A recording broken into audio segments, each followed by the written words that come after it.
Hello class, this is lecture number 2 for Music 1010.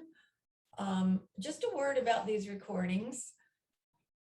They do not take the place of your reading, they supplement it.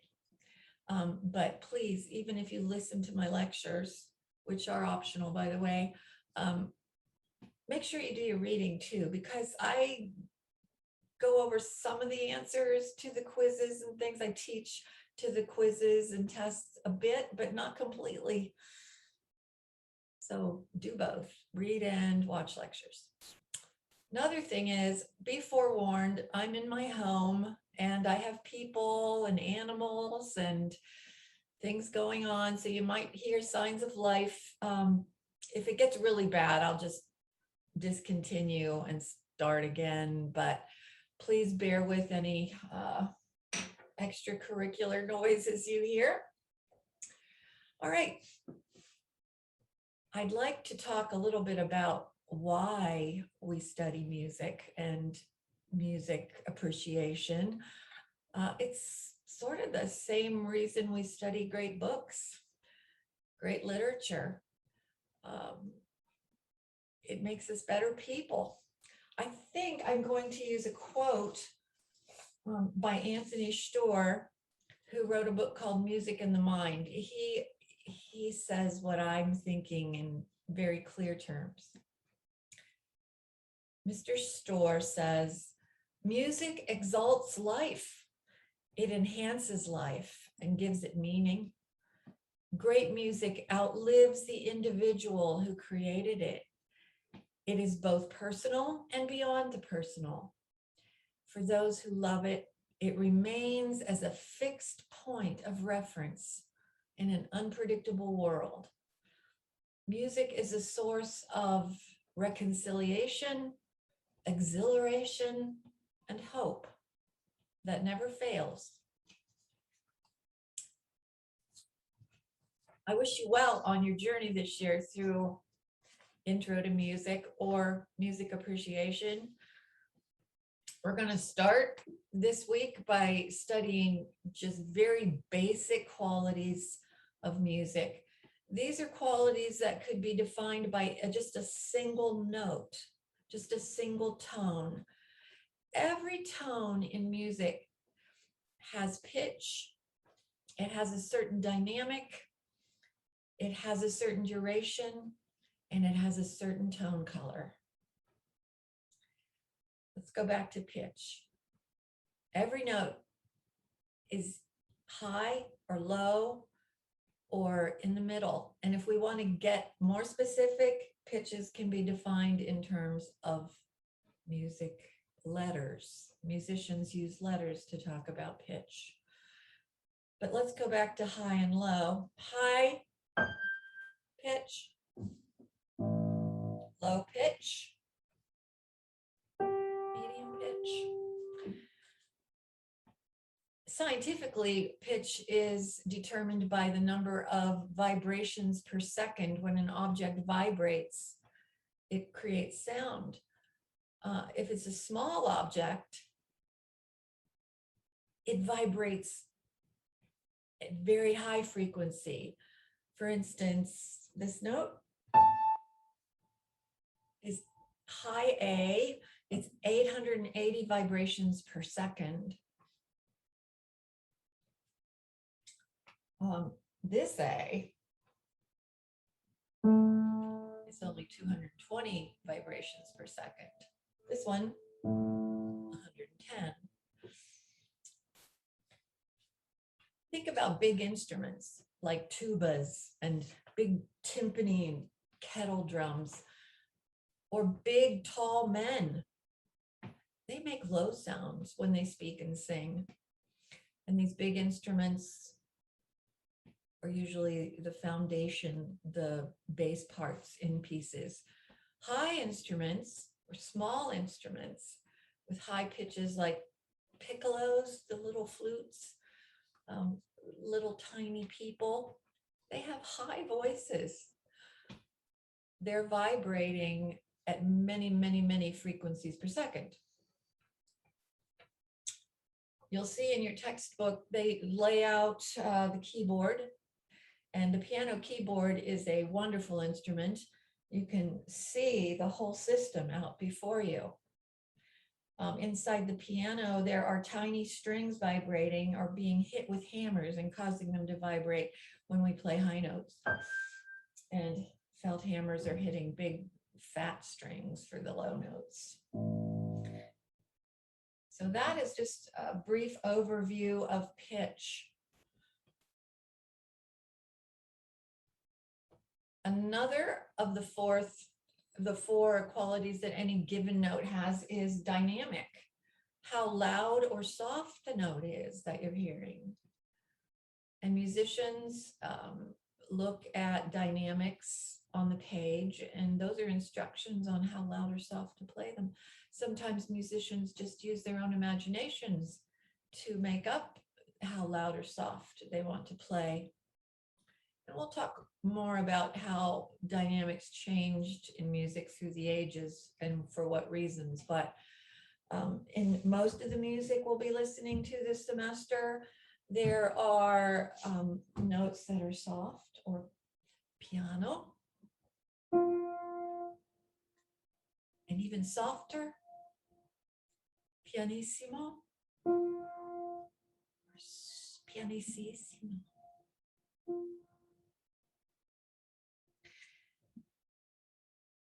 There are notes that are loud, forte. There's an F on the page. Fortissimo, very loud. And fortissimo, super loud. I'm thinking Beethoven. Okay, big crashing, sudden fortissimos in the orchestra. Very, very dramatic, very exciting.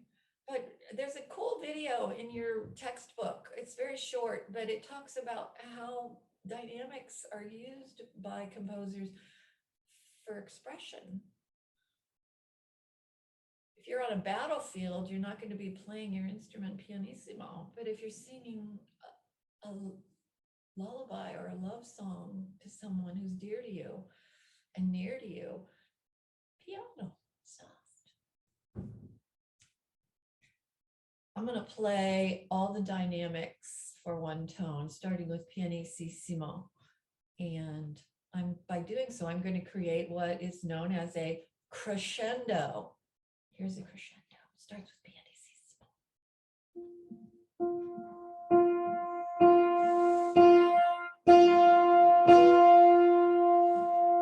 That was a crescendo. Now I'm going to start with fortissimo and go backwards. Whoops.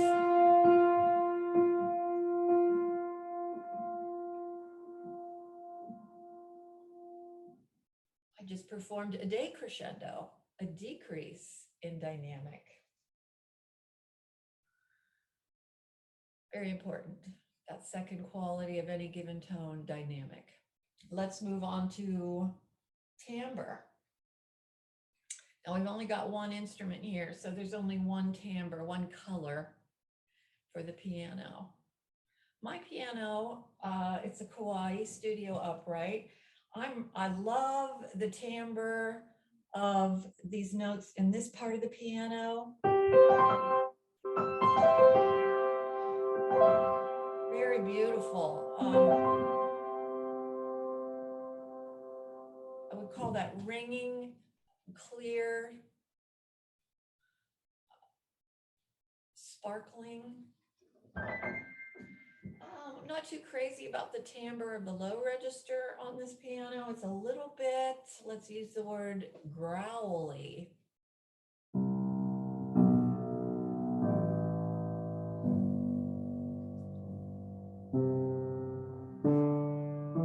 And it gets better as we ascend in pitch. The timbre of this piano is beautiful right in here.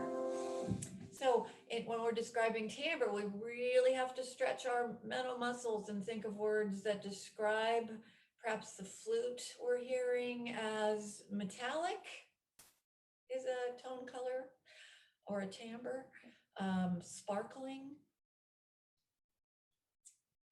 What about trumpets? Ringing, brassy.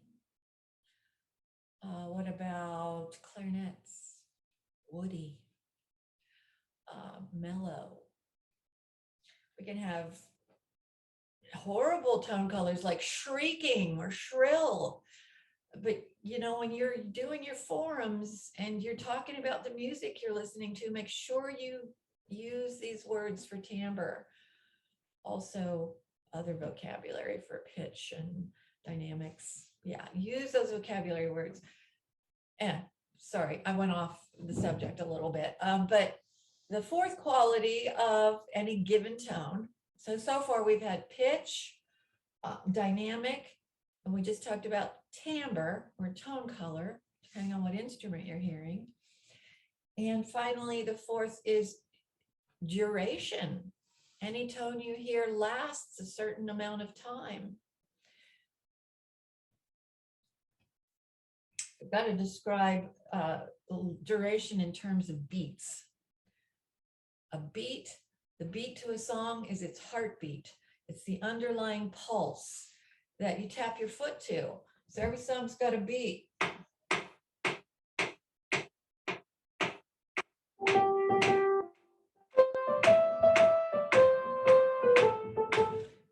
It's what the beat is, what the soldiers are marching to.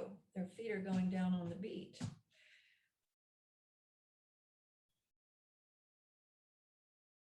It's not very interesting to listen to a song that doesn't make some beats louder than others. And those loud beats, those stressed beats, create meter. How are the beats grouped? Here's a beat that's been divided into fours.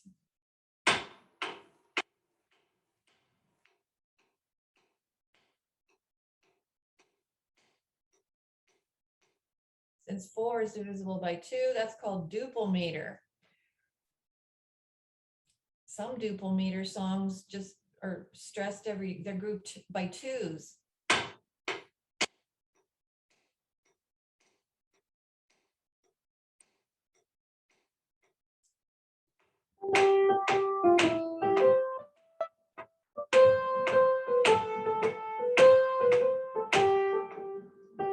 So I was stressing every second beat, still duple meter. Some pieces, the beats are divided into groups of 3, and that's triple meter. Probably just as many songs in triple meter as duple meter in this world. Triple meter, the beat, instead of just being undefined or ungrouped like this, boring, right? So, but triple meter songs,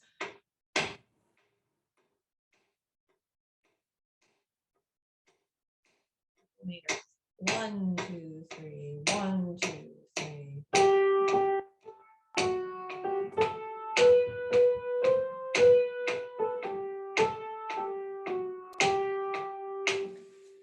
So we're going to get good at determining meter.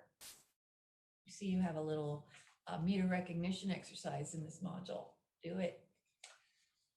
Okay, so duration is how many beats a note lasts. Meter is how those beats are divided into groups. Beat is just the underlying heartbeat of any piece. It's what your foot taps out. What's another duration? Tempo. That's a duration term. Tempo is how fast the beat's going. A song with a fast tempo would be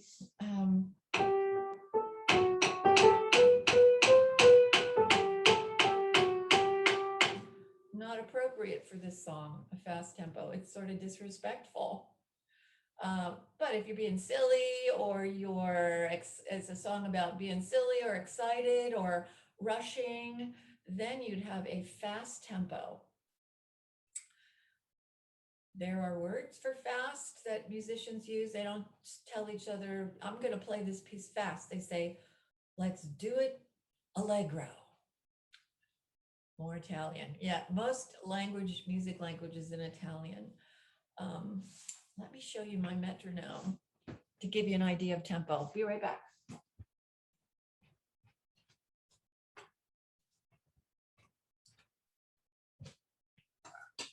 This is a metronome that gives the person who's practicing their instrument a beat. Here's prestissimo, super fast. And we go up, vivace, allegro, andante, largo, slow beat.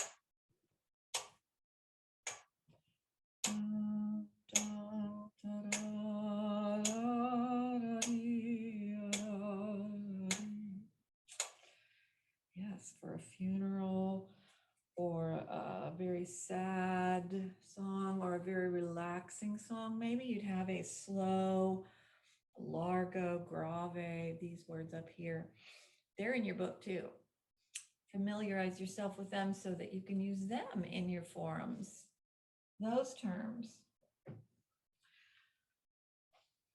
Okay, so there are silences too in music where there's holes, and those are just as important as the notes. Some rests last one beat, some rests or silences last two beats. It's not really a rest, but that's what they're called. Musicians don't rest when they're being silent. They're listening or they're waiting, and they're keeping the feeling going even in the silences. In fact, Horowitz, one of the greatest pianists that ever lived, said great musicians concern themselves just as much with what they do with the silences when they're performing as what they do when they're making sound. I know that sounds weird to maybe to those of you who aren't familiar with or don't play an instrument, but if you do, think about that. Interesting. Okay. So we've learned the 4 qualities of any tone: pitch, how high or low it is; dynamic, how loud or soft it is; timbre, what's the color that we're hearing and how would we describe that: brassy, sparkling, dull, woody, nasal; and duration, how long or how many beats the note lasts. Okay, and all the terms that go around duration: tempo, rhythm, meter. Know the difference between those. All right. Okay, class, very good. This was your lecture number 2. Have fun with this module, and we'll see you next time.